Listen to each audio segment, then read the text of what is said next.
जय हिंद। देखिए दोस्तों, अपन पढ़ रहे थे निश्चित समाकलन। निश्चित समाकलन के अंदर जो 10वीं जो प्रश्नावली अपनी, उस प्रश्नावली की अपन चर्चा कर रहे थे दोस्तों।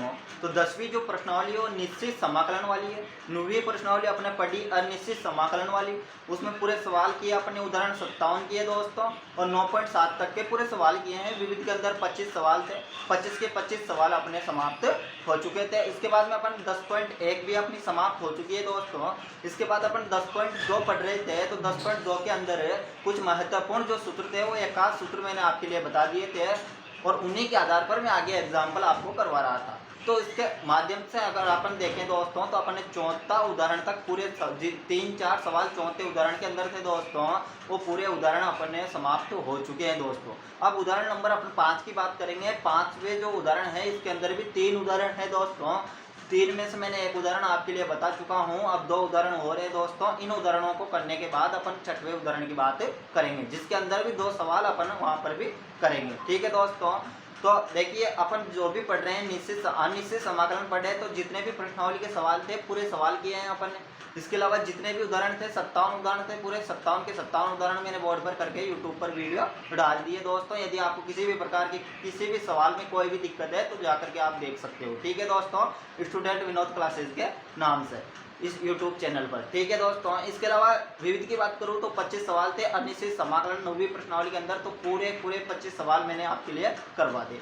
अब अपन बात कर रहे थे 10वीं प्रश्नावली की कि निश्चित समाकलन को, जिसमें 5वें उदाहरण की बात कर रहा हूँ। आपकी बुक का 5वां उदाहरण देखिए दोस्तों, उसके अंदर 3 सवाल है, जिसमें से मैंने एक सवाल आपके लिए बता चुका हूँ। अब दूसरे सवाल की अपन बात करेंगे, और तीसरे सवाल की इस वीडियो में बात करने वाले हैं। ठीक है दोस्तों।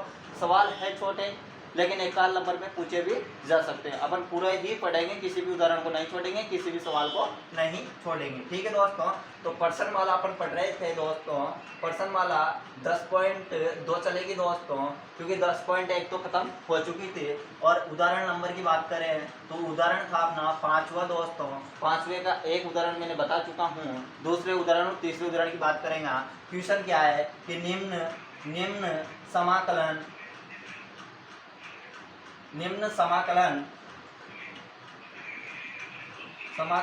के मान याद कीजिए। ठीक है दोस्तों। इसके अंदर एक क्वेश्चन को मैं बता चुका हूं दोस्तों। उसके अलावा अपन क्वेश्चन देखेंगे दूसरा। तो क्या क्वेश्चन है अपना दूसरा? तो दूसरा है दोस्तों लिमिट 0 से 1। तो इसकी लिमिट है e की पावर x है दोस्तों, और 1 प्लस का e की पावर 2x। इसका क्या करना है अपन को? समाकलन करना है, और समाकलन करके इसका मान याद करना है। ठीक है दोस्तों। तो जब भी एग्जाम के अंदर अपने पास देखो, एग्जाम में किस प्रकार से लिखना है वो भी मैं हर वीडियो में बोलता हूँ। इसी प्रकार लिखना है जिस प्रकार से मैं बोलता हूँ, जिस प्रकार से मैं बोर्ड पर लिखता हूँ। ठीक है दोस्तों। तो देखिए, यहाँ पर सबसे पहले जब भी सवाल मिलेगा इस प्रकार से अपन को सवाल को सबसे पहले कॉपी में अपन लिखेंगे। सवाल को लिख करके सवाल की संख्या डाल लेंगे, जो भी संख्या होगी सवाल की उसको डाल करके नीचे लिखेंगे सॉल्यूशन या फिर हल। ठीक है। उसके बाद में सवाल को वैसा वैसा ही लिख लेंगे। आई बराबर सवाल को वैसा वैसा ही लिख लीजिए। 0 से 1 तो लिमिट e की पावर x है दोस्तों, 1 प्लस का e की पावर 2x। यहाँ तक सबों के समझ में आ गया। अपन ने अभी तक कुछ भी नहीं किया दोस्तों, जैसा सवाल था वैसा ही उतार लिया। ठीक है।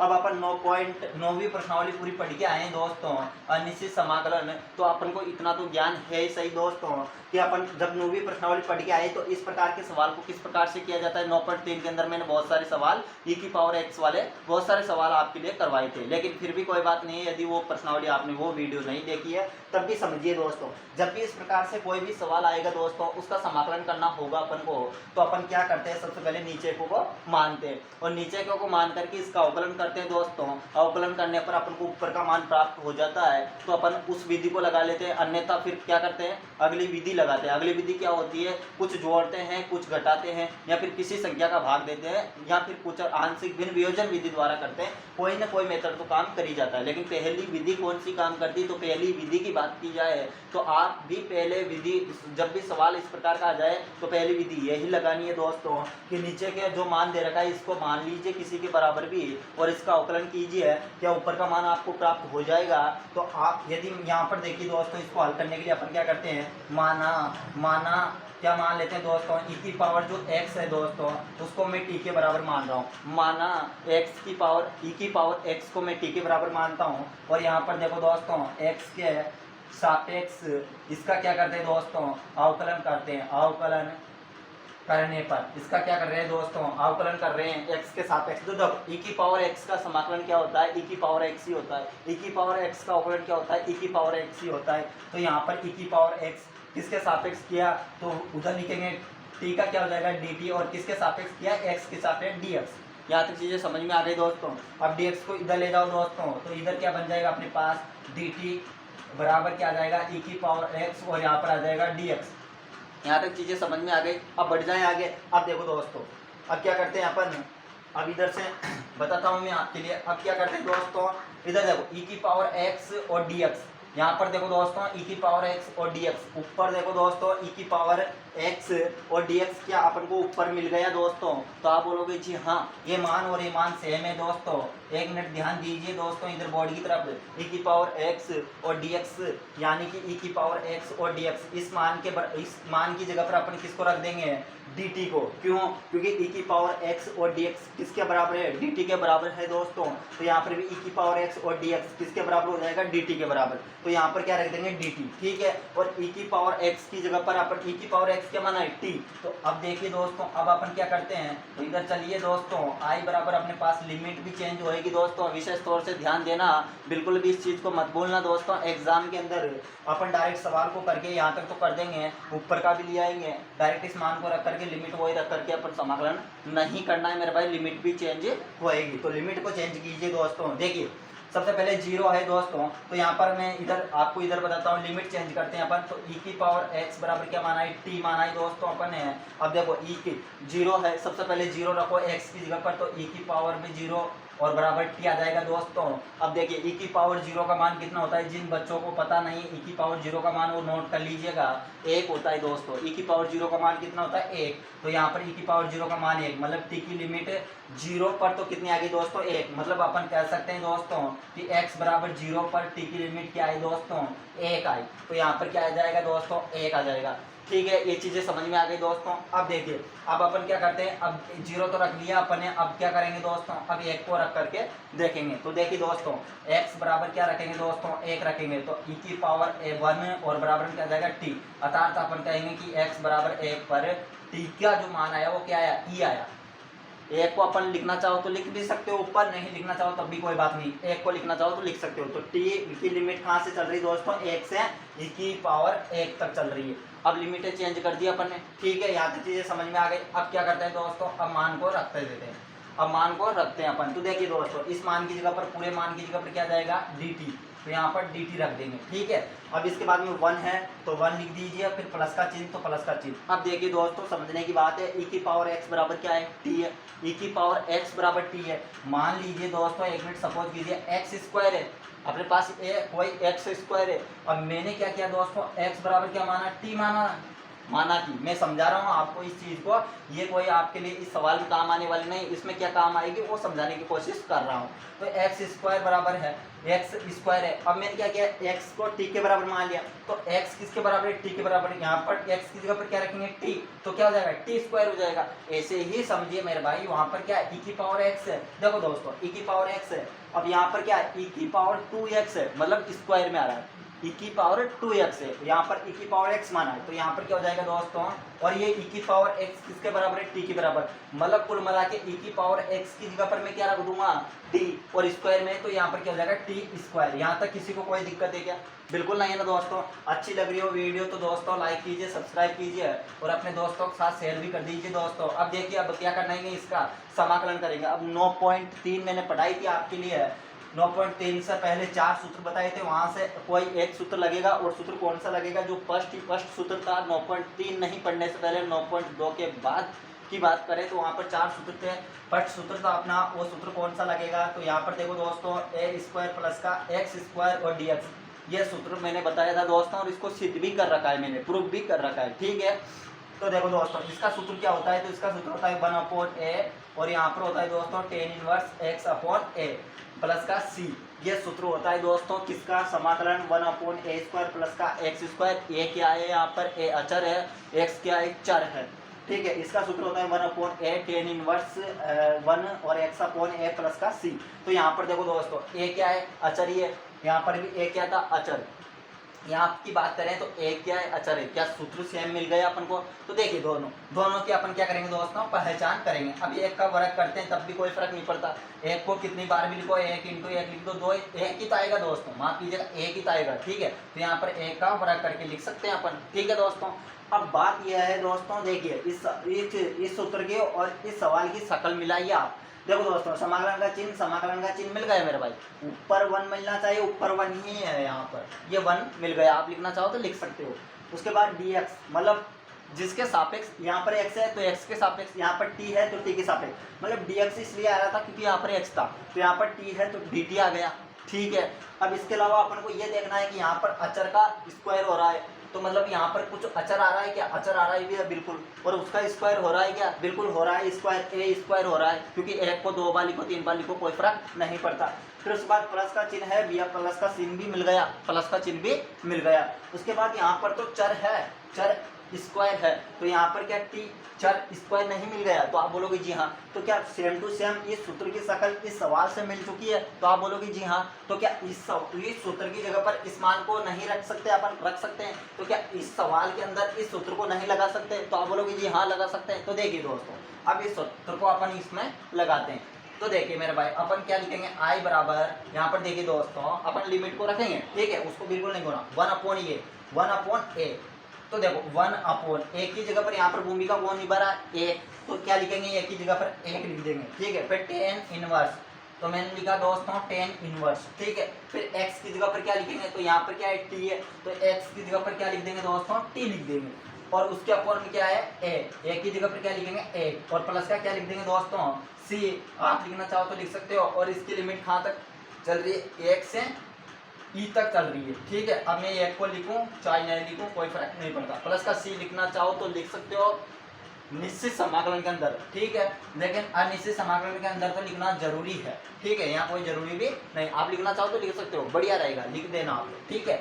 अब यहाँ पर देखो एक का भाग एक में देंगे तो कोई फर्क नहीं पड़ता, इसलिए यहाँ पर क्या आ जाएगा, टेन इनवर्स टी आ जाएगा दोस्तों। और ये एक का भाग टी में देंगे तब भी कोई फर्क नहीं पड़ेगा। 1 से ई तक इसकी क्या चल रही है दोस्तों, लिमिट चल रही है। अब लिमिट का मान रख देते हैं, तो देखो दोस्तों यहाँ पर क्या हो जाएगा, टेन इनवर्स, सबसे पहले इसको रखेंगे तो यहाँ पर टी की जगह पर ई को रखेंगे तो यह आ जाएगा, फिर माइनस का चिन्ह, और फिर क्या आ जाएगा, टेन इनवर्स ए।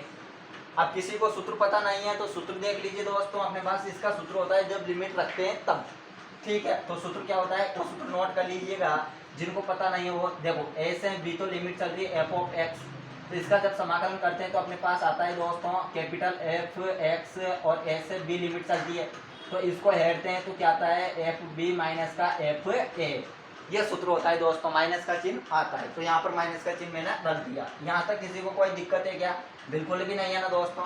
अब देखो आप जानते हो टेन इनवर्स, टेन 45 डिग्री का मान कितना होता है, तो आप बोलोगे 1 होता है। टेन 45 डिग्री का मान कितना होता है दोस्तों, तो आप बोलोगे 1 होता है। टेन 45 डिग्री का मान कितना होता है, 1। और टेन इनवर्स 1 का मान कितना होगा दोस्तों, आप चाहो तो यहाँ पर टेन इनवर्स 1 का मान रख करके इस सवाल को और भी आगे बढ़ा सकते हो, आप चाहो तो, ठीक है। नहीं चाहो तो यहाँ पर भी इसका आंसर दे सकते हो, ठीक है दोस्तों। तो ये सवाल अपना समाप्त हुआ है, इसका आंसर आ चुका है दोस्तों। अब इसके बाद इसका तीसरा सवाल भी देख लेते हैं, एक छोटा सा सवाल और है, उसके बाद ये उदाहरण नंबर 5 अपना पूरा तरह से समाप्त हो जाएगा, ठीक है दोस्तों। तो चीज़ें समझ में आ रही हो तो लाइक कीजिए दोस्तों, सब्सक्राइब कीजिए, अपने दोस्तों के साथ शेयर भी कीजिए, ठीक है दोस्तों। अब चलते हैं अपन अपना एक और एग्जाम्पल रह रहा है इसी 5वीं का, एक और भाग है दोस्तों, तीसरा भाग है। क्या है सवाल, तो सवाल तो भाई ये जो हिंदी में लिख दिया था मैंने पहले, निम्न समाकलन का मान याद कीजिए। तो देखो लिमिट 0 से a की है x e की पावर x, इस प्रकार के सवाल पूछे तो नहीं जाते, लेकिन एक आध नंबर में हो सकता है पूछ भी लिया जाए। अपन को पूरे सवाल करने, ठीक है। सबसे पहले वही सॉल्यूशन लिखेंगे दोस्तों, सवाल को वैसा वैसा ही लिख देंगे, i बराबर x e की पावर x dx। अब ये सवाल किस प्रकार से होएगा दोस्तों, तो अपन को क्या करना पड़ेगा, यहाँ पर खंडा समाकलन लगाना पड़ेगा, जो कि अपन ने कहाँ पर पढ़ा, तो 9.6 के अंदर अपन पढ़ के आए खंडा समाकलन। सूत्र क्या होता है, तो सबसे पहले सूत्र नोट कर लीजिए, सूत्र भी लिखा दूंगा, ठीक है। उसके बाद इसको पढ़ेंगे। वहाँ पर मैंने ये भी बताया था कि सबसे पहले फर्स्ट किसको मानते हैं, सेकंड किसको मानते हैं। वैसे आपकी मर्जी के अनुसार तो मान सकते हैं आप, लेकिन उसके अनुसार मानेंगे तो और आसान हो जाता है आपके लिए, ठीक है। तो इसलिए वहाँ पर मैंने सब कुछ बताया नहीं होगी प्रश्नावली, यदि किसी को कोई दिक्कत है तो वहाँ पर जाकर के वो देख सकता है, ठीक है दोस्तों। तो सबसे पहले इसको क्या करेंगे, फर्स्ट और सेकंड मान करके करेंगे। तो देखो फर्स्ट तो इसको मानेंगे दोस्तों, और सेकंड इसको मानेंगे, ठीक है, हमेशा e की पावर x में e की पावर में कुछ भी संख्या आ जाए इसको सबसे बाद में मानना। ठीक है, अब देखो दोस्तों खंडस समाकलन का सूत्र क्या होता है दोस्तों, इसका सूत्र क्या होता है, तो देखो दोस्तों इसका सूत्र क्या होता है वही बता रहा हूँ। देखो फर्स्ट और ये सेकंड, ठीक है, अब इसका समाकलन करते हैं, क्या करते हैं फर्स्ट को छोड़ते हैं और सेकंड का क्या करेंगे दोस्तों समाकलन, माइनस का चिन्ह, समाकलन का चिन्ह। फर्स्ट का क्या करते हैं जिसके सापेक्ष करना है रहता है दोस्तों उसका अवकलन, फर्स्ट का अवकलन करते हैं। सेकंड का क्या करते हैं, तो सेकंड का फिर से आप बोलोगे कि समाकलन कर दो मेरे भाई सेकंड का, तो सेकंड का क्या करते हैं दोस्तों समाकलन कर देते हैं। ठीक है ना, सेकंड का समाकलन कर देते हैं और फिर पूरे का क्या करते हैं दोस्तों, इसका पूरे का फिर से एक बार और समाकलन होता है। ठीक है दोस्तों, तो ये सूत्र होता है अपने पास। अब ये सूत्र को यहाँ पर लगाएंगे दोस्तों, तो देखिए किस प्रकार से अपन लगाते हैं इस सूत्र को। देखिए मेरे भाई फर्स्ट को क्या करो छोड़ दो, सेकंड का समाकलन करेंगे, e की पावर x का समाकलन क्या होता है दोस्तों, तो आप बोलोगे e की पावर x का समाकलन तो e की पावर x ही होता है। तो यहाँ पर क्या जाएगा e की पावर x, फिर चिन्ह किसका है माइनस का, तो माइनस का, फिर समाकलन का चिन्ह तो समाकलन, फिर कोष्टक तो कोष्टक। अब फर्स्ट का क्या कर रखा है अवकलन, किसके सापेक्ष कर रहे हैं x के सापेक्ष, तो x का अवकलन x के सापेक्ष क्या होएगा मेरे भाई एक होता है, जिसके सापेक्ष करते हैं जिसका अवकलन करते हैं वह स्वयं एक आता है। ठीक है, तो देखो दोस्तों यहाँ पर x का अवकलन कितना हुआ एक, फिर उसके बाद में सेकंड का क्या करना है समाकलन। देखो मैं डायरेक्ट कर देता हूँ या फिर यहाँ पर देखो ये समाकलन का चिन्ह e की पावर x dx, अब इसका e की पावर x का फिर समाकलन करना है तो अपन क्या करें e की पावर x ही लिख सकते हैं ना, इसका समाकलन क्या हो जाएगा दोस्तों e की पावर x ही हो जाएगा। और एक को लिखना चाहो तो लिख सकते हो, पूरे का क्या करना है अभी समाकलन और करना है। ठीक है, तो पूरे का अभी लिमिट भी रखनी है दोस्तों अपन को, लिमिट को बिल्कुल नहीं बोलना, आप चाहो तो यहाँ पर आप तो बड़ा ब्रेक लगा के उस लिमिट को चलते जाना, 0 से 1 तक ये लिमिट चल रही है, इसको साथ में रखना। ठीक है दोस्तों, अब देखिए अब क्या करते हैं अपन i बराबर अपने पास आ गया e की पावर x आ गया, माइनस का चिन्ह आ गया, फिर वापस a को इससे गुणा करेंगे कोई फर्क नहीं पड़ेगा, e की पावर x का फिर समाकलन करना है और x के सापेक्ष करना है, तो क्या जाएगा e की पावर x ही आ जाएगा दोस्तों। अब 0 से 1 तो इसकी लिमिट चल रही है, अब क्या करें लिमिट का मान रख दो, तो सबसे पहले 1 को रखो, x की जगह पर 1 रखेंगे। ठीक है, x की जगह पर क्या करेंगे दोस्तों 1 को रखते हैं, तो x की जगह पर 1 रख दिया, e की पावर x की जगह पर 1 रख दो, यहाँ पर भी x की जगह पर क्या रखेंगे 1 रख देंगे। ठीक है, अब सूत्र क्या होता है तो माइनस आएगा, फिर चिन्ह मैं एक बार फिर सूत्र लिख देता हूँ आपके लिए, आपको सूत्र पता नहीं हो तो a से b f ऑफ x, इसका सूत्र होता है दोस्तों प्रतिस्थापन विधि द्वारा निश्चित समाकलन जब करते हैं अपन, तो इसका सूत्र क्या होता है तो वही लिख रहा हूँ f ऑफ कैपिटल x, और यहाँ पर लिमिट a से क्या चलती है इसकी b लिमिट चलती है। ठीक है, और इसको जब लिमिट को मान रखते हैं तो f of b minus f of a इस प्रकार से माइनस करते हैं। अब अभी तो क्या किया, अब मैंने इसी लिमिट को रखा दोस्तों, इसको रखा है एक को, अब 0 का रखेंगे तो चिन्ह किसका आएगा माइनस का, चिन्ह किसका आ जाएगा दोस्तों माइनस का। अब क्या करें, अब इस मान को 0 को यहाँ पर x की जगह पर रखेंगे तो ये तो पूरा मान क्या हो जाएगा 0, 0 को इस संख्या से गुणा करेंगे तो पूरा मान 0, चलो हटो। फिर इस बाद किसका चिन्ह है माइनस का, तो माइनस का e की पावर x की जगह पर क्या रखेंगे 0, क्योंकि नीचे वाली लिमिट अब रख रहे हैं अपन। ठीक है, ये चीज़ें समझ में आ गया आपके।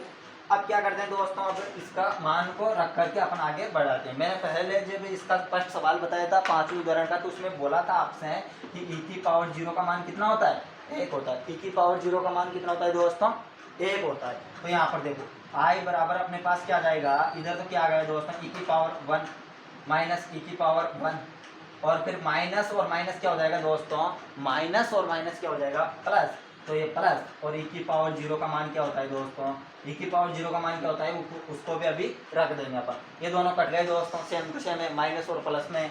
ठीक है, और i बराबर अपने पास क्या गया e की पावर 0, और e की पावर 0 का मान क्या होता है दोस्तों 1, इसका आंसर क्या गया दोस्तों 1 आया, इसका आंसर क्या गया मेरे भाई 1 आ गया। ठीक है, तो इस प्रकार से सवाल अपने समाप्त हुए दोस्तों। अच्छा प्लस का सी लिखना चाहो तो लिख सकते हो आप। ठीक है, ये प्लस का सी, ये प्लस का सी, यहाँ पर प्लस का सी लिखना चाहो तो लिख सकते हो। इस प्रकार से उदाहरण नंबर जो 5 था दोस्तों ये अपना समाप्त हुआ। उदाहरण नंबर 6 की बात अगले वीडियो में करेंगे, अपना अगले पार्ट में करेंगे। ठीक है, जब तक के लिए धन्यवाद। जय हिंद जय भारत दोस्तों। लाइक कीजिए, सब्सक्राइब कीजिए, अपने दोस्तों के साथ शेयर भी कर दीजिए।